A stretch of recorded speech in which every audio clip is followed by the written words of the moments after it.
مشرق وسطی میں مسلسل بڑھتی ہوئی بے چینی اور عدم استحکام کی ایک بڑی وجہ امریکہ کا وہ طرز عمل بنتا چلا جا رہا ہے جس میں وہ خود کو نہ صرف ایک ناقابل تسخیر عالمی طاقت کے طور پر منوانا چاہتا ہے بلکہ ایسا محسوس ہو رہا ہے کہ امریکہ صرف خطے میں اپنی بالادستی برقرار رکھنے اور اپنی طاقت کی برتری کو تسکین دینے کے لیے کسی بھی حد سے گزر سکتا ہے، یہاں تک کہ پورا خطہ ایک نئی جنگی آگ کی لپیٹ میں ہی کیوں نہ آ جائے۔ یہی وجہ ہے کہ امریکی صدر ٹرمپ کے مسلسل سامنے آنے والے بیانات ایک دوسرے سے مطابقت نہیں رکھتے۔ ایک جانب وہ ایران کے ساتھ جلد کسی معاہدے کی امید ظاہر کرتے ہیں، جبکہ دوسری جانب ٹرمپ ایران کو سخت نتائج، فوجی کارروائی اور دباؤ بڑھنے کی دھمکیاں دیتے نظر آتے ہیں۔ در حقیقت اگر وسیع تناظر میں دیکھا جائے تو امریکہ ایران کے حوالے سے اپنے کئی بنیادی مقاصد حاصل کرنے میں کامیاب نہیں ہو سکا۔ ایران کے اندر معاشی دباؤ، پابندیوں اور حکومتی پالیسیز پر عوامی تنقید کے باوجود واشنگٹن وہ سیاسی تبدیلی پیدا نہیں کر سکا جسے بعض مبصرین برسوں سے رجیم چینج کی حکمت عملی قرار دیتے رہے۔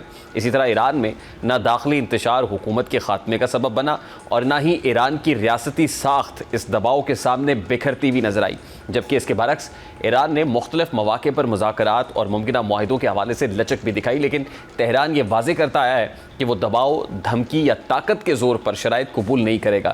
یہی وہ نقطہ ہے جہاں امریکہ اور ایران کے درمیان اصل کشمکش جنم لیتی ہے۔ اب اس تمام پس منظر میں ٹرمپ نے ایک بار پھر میڈیا سے بات کرتے ہوئے ایران کے خلاف سخت موقف اختیار کرتے ہوئے کہا ہے کہ تہران کے پاس معاہدے کے لیے وقت محدود ہے، امریکہ کسی صورت ایران کو جوہری ہتھیار حاصل نہیں کرنے دے گا۔ ٹرمپ کے اس بیان کا اگر گہرائی سے جائزہ لیا جائے تو واضح ہوتا ہے کہ ایران پر ممکنہ حملے یا فوجی کارروائی کا آپشن واشنگٹن نے مکمل طور پر ترک نہیں کیا ہے۔ امریکہ بظاہر دباؤ کی شدت بڑھا کر ایران کو مذاکراتی میز پر اپنی شرائط ماننے پر مجبور کرنا چاہتا ہے، لیکن یہاں ایک سوال پیدا ہوتا ہے کہ اگر امریکہ واقعی مکمل فوجی کارروائی کا فیصلہ کر چکا ہے تو پھر مسلسل الٹیمیٹمز کے بعد امریکہ کی جانب سے پسپائی کیوں نظر آتی ہے؟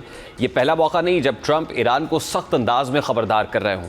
ماضی میں بھی ایران کو ڈیڈ لائنز، پابندیوں اور فوجی دھمکیوں کا سامنا رہا، لیکن کئی مواقع پر امریکہ اپنے ہی سخت موقف سے پیچھے ہٹتا دکھائی دیا۔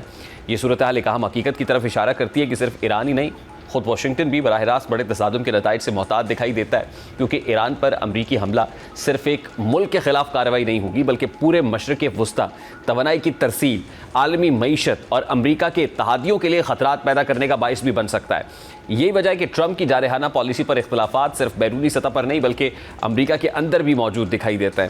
اس کی ایک تازہ مثال امریکی سینٹ میں سامنے آنے والی وہ پیش رفت ہے جس میں ایران سے متعلق سخت پالیسیز اور عسکری دباؤ کے حوالے سے ایک مختلف سوچ سامنے آئی ہے۔ جیسا کہ امریکی سینٹ نے ایران کی ناکہ بندی ختم کرنے اور فوجی انخلاء سے متعلق قرارداد منظور کر لی ہے، اور یہ قرارداد 47 کے مقابلے میں 50 ووٹوں سے منظور ہوئی ہے، جبکہ اب اس معاملے پر امریکی ایوان نمائندگان میں ووٹنگ بھی متوقع ہے۔ اب بظاہر یہ پیش رفت معمولی نہیں، اگر ایوان نمائندگان بھی اس قرارداد کی حمایت کرتا ہے تو اس کے کئی اہم اثرات مرتب ہو سکتے ہیں۔ سب سے پہلا اثر یہ ہوگا کہ ایران کے حوالے سے امریکی پالیسی کے اندر موجود اختلافات مزید واضح ہو جائیں گے۔ دوسرا، ٹرمپ انتظامیہ کے لیے مکمل جارحانہ راستہ اختیار کرنا سیاسی طور پر مشکل ہو سکتا ہے، اور تیسرا، عالمی سطح پر یہ تاثر مضبوط ہوگا کہ امریکہ کے اندر ایران کے ساتھ مستقل تصادم کی بجائے سفارتی حل کی حمایت کرنے والی آوازیں موجود ہیں۔ یہاں ایک اور اہم سوال پیدا ہوتا ہے کہ کیا امریکی سینٹ کی یہ قرارداد اس بات کا ثبوت ہے کہ ٹرمپ کی ایران مخالف جارحانہ حکمت عملی پر واشنگٹن کے اندر گہرے اختلافات موجود ہیں؟ تو اس کا جواب بڑی حد تک ہاں میں دکھائی دیتا ہے، کیونکہ اگر امریکہ کے سیاسی اداروں میں مکمل اتفاق موجود ہوتا تو بار بار فوجی آپشن اور سفارتی راستے کے درمیان جھولتی حکمت عملی سامنے نہ آتی۔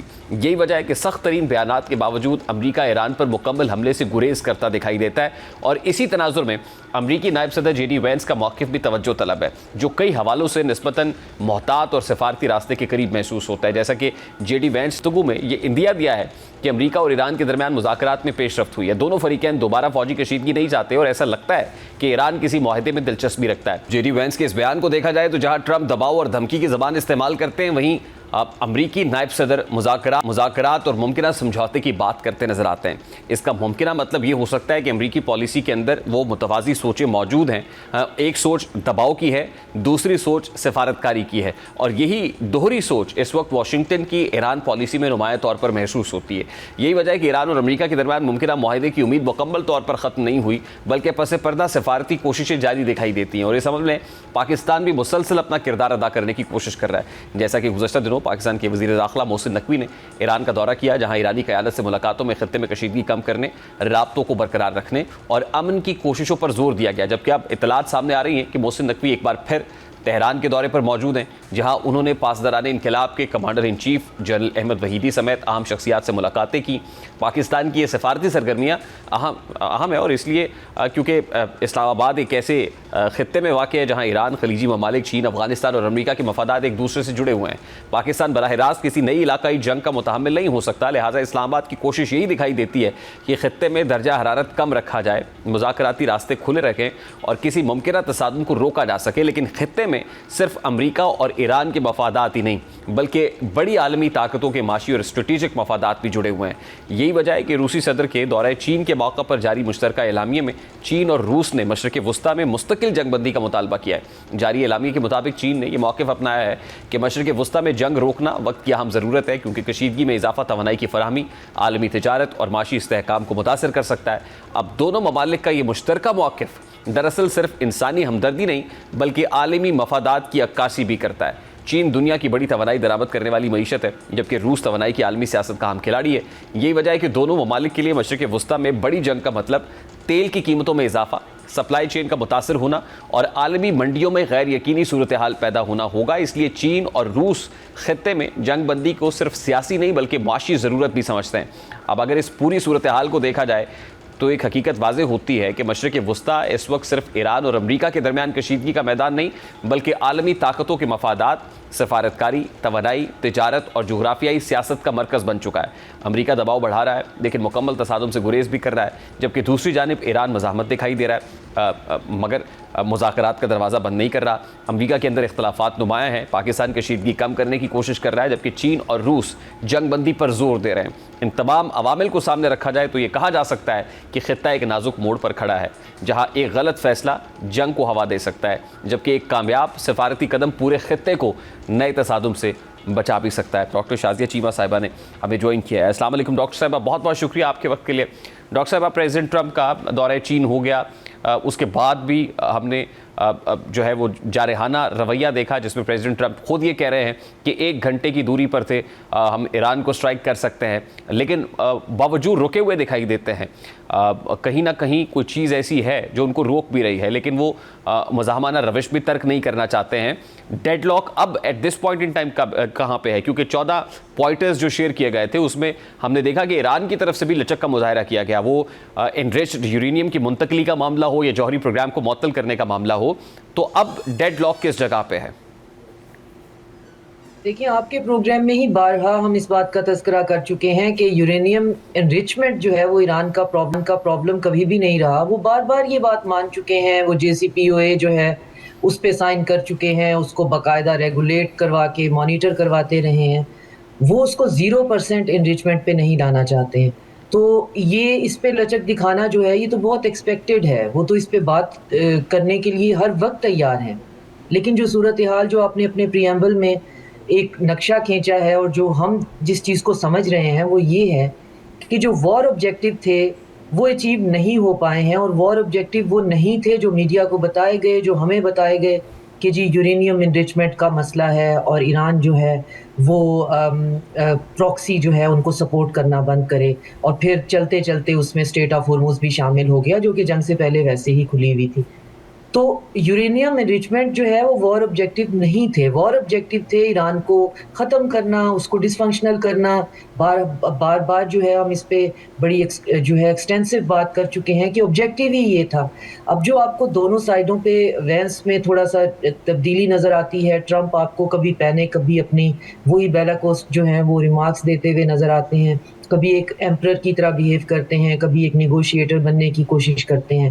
تو وجہ یہ ہے کہ ان کے آبجیکٹو تھے وہ اچیو نہیں ہو سکے، ایران کنسولیڈیٹ کر گیا۔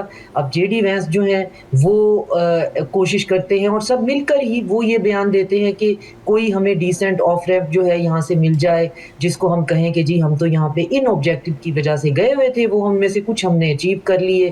ٹرمپ جو ہیں پھر ان کو جوش آتا ہے تو وہ یہ اپنے دماغ میں سوچتے ہیں کہ نہیں، جو اصلی آبجیکٹو تھے وہ بھی اچیو ہیں اور ان پر انٹرنلی اس پہ پریشر بھی بہت ہے. خاص طور پہ یہ آل پارٹیز بائی پارٹیسن ہے. یہ بات ایران سے نفرت اور ایران کا جو ہے وہ کو کمزور کرنا یا اس کے اندر کوئی سینٹرلائز گورنمنٹ کا نہ ہونا. یہ جو آرٹیکلز جو ہیں ان کے تھنک ٹینکس رپورٹس چھاپ رہے ہیں کہ امریکہ کو بہت بری شکست ہو گئی ہے. تو یہ نہیں کہ وہ شکست سرے عام تسلیم کر رہے ہیں بلکہ وہ پریشر ڈال رہے ہیں کہ یہ شکست ہے, یہ ہیوملیشن ہے اور آپ کو واپس جانا ہے. اور اس پوری صورتحال میں پھر ہم یہ سمجھتے ہیں کہ آج جو ہے وہ ٹرمپ کہہ رہے ہیں کہ ہم حملہ دوبارہ کر سکتے ہیں. کل کہہ رہے تھے 3 خلیجی ممالک نے انہیں روک دیا. اس سے ایک دن پہلے کہہ رہے تھے کہ تہران کے لوگ جو ہیں وہ گھروں میں چھپ جاؤ, فوجی سارے سڑکوں پہ نکل آؤ, گھٹنوں کے بل بیٹھ جاؤ, میرے سے معافی مانگو, تحریری معافی مانگو. اور ایک جیسے ایمپرر بات کر رہا ہوتا ہے, بڑی لمبی ان کی پوسٹ تھی. تو پرسوں وہ یہ کہہ رہے تھے, کل پتہ نہیں وہ کیا کہتے ہیں. تو اگر ہم ان کی باتوں پہ رہیں گے تو یقیناً پھر ہماری باتیں بھی گھوم پھر کے وہیں آ جائیں گی. تو اصل حقیقت یہ ہے کہ اب امریکہ ایک ایسے دھانے پہ کھڑا ہوا ہے جہاں پہ اس کو بہت ڈیسائسو ہو کے سوچنا ہے. کیا اس نے وہ جو ایک دکھائی دینے والے سوڈو قسم کے آبجیکٹیو جو مارکیٹ میں اس نے پھیلائے ہوئے ہیں ان میں سے کچھ لے دے کر واپس چلے جانا ہے اور خود کو کنسالیڈیٹ کرنا ہے, اور پھر یہ مشن جو ہے وہ دوبارہ کبھی آنے والے وقتوں میں کرنا ہے, یا اس مشن کو ابھی کمپلیٹ کرنا ہے. یہ اس کی ایک زیرو سم سمری ہے. اس کو اگر ہم بیچ میں رکھیں تو پھر باقی ساری باتیں سمجھ میں آ جاتی ہیں کہ محسن نقوی جو ہیں وہ ایران میں کیا کر رہے ہیں, ہماری میڈیشن کا کیا رول ہے. پوٹن اور ٹرمپ نے وہی بات جو آپ کے ہی پروگرام میں 4 سے زیادہ دفعہ میں کر چکی ہوں کہ سیکیورٹی ارینجمنٹ کی ہم بات کر رہے ہیں جس میں رشیا اور چائنا شامل ہے. تو پہلی دفعہ پبلکلی انہوں نے کہا ہے کہ اس ریجن کو ایک سیکیورٹی ارینجمنٹ چاہیے, جنگل کا قانون نہیں چل سکتا. اس سیکیورٹی ارینجمنٹ کی مطلب یہ نہیں ہوتا کہ آپ ایک دوسرے کے لیے تلواریں اٹھا کر کھڑے ہو جائیں گے. اس کا مطلب یہ ہوتا ہے کہ آپس کے جو آپ کی جو دشمنیاں ہیں, دوریاں ہیں, ان کو فنکشنل ریلیشنز میں بدلو. کیونکہ یہاں یہ اس خطے کے اندر یہ ایک ایسا رچ خطہ ہے, یہاں پہ ملٹیپل سیولائزیشنل سٹیٹس ہیں. تو جو نفرتیں ہیں, جو رنجشیں ہیں, وہ 1-2 سال پرانی بھی نہیں ہیں. وہ بعض اوقات سیولائزیشنل, بعض اوقات ملینیا سے بھی پرانی ہیں, لنگوسٹک ہیں, ایتھنک ہیں, سیکٹیرین ہیں. تو ان کو رکھ لو, نہیں وہ ختم ہو سکتی. جنریشنل وہ تو آپ کا جو ہے وہ کلیکٹیو کانشیسنس کا حصہ بن گئی ہوئی ہیں, فوک وزڈم کا حصہ ہے. تو فنکشنل ریلیشن بنانے کے لیے پہلی دفعہ جو ہے وہ ٹرمپ, پوٹن نے اور زی نے جو ہے وہ کھل کر اس دفعہ کے دورے پہ یہ انڈیا بھی دے دیا ہے کہ ایسا کچھ ہو رہا ہے. اور یہی ہم بات کرتے ہیں کہ ایسا ہونے کے لیے جو فور رنر کے طور پہ جو ملک کردار ادا کر رہا ہے وہ اسلام آباد ہے. وہ اسلام آباد میں اس کا پریکرسر جو ہے وہ طے ہو رہا ہے. تو اور پھر جنگ کا طبل جو ہے وہ بہرحال موجود ہے, اور اس کو ہم بالکل نظر انداز نہیں کر سکتے. ہم یہ نہیں سمجھ سکتے کہ یہ وار مونگرنگ کر رہے ہیں, یہ جنگ نہیں کریں گے. ان کے پاس جنگ کے علاوہ اور کوئی آپشن بچتی نہیں ہے. یہ اگر یہاں سے بات کرتے ہیں یورینیم کی, تو اسرائیلی لابی جو ہے خاص طور پہ جو کنٹرول کرتی ہے ان کو, وہ نہیں مانیں گے اس چیز پہ. انریچمنٹ جو ہے وہ تو پرابلم ہی نہیں تھا. مسقط میں 0% پہ ایران آیا ہوا تھا, اس سے اگلے دن اس پہ اٹیک ہو گیا تھا. تو اسٹیٹ آف ہرمز پہ کوئی سنڈیکیٹ یا کنسورشیم بنانے کی بات ہے تو یہ بھی بالکل نہیں مانا جائے گا. تو اب اس میں سے مڈل گراؤنڈ کیا ڈھونڈا جائے, کس چیز کو, 14 پوائنٹ ہیں, 15 ہیں, 20 ہیں, 25 ہیں, کون سی چیز ہے جس کو فتح کے چورن کے طور پہ بیچا جا سکتا ہے.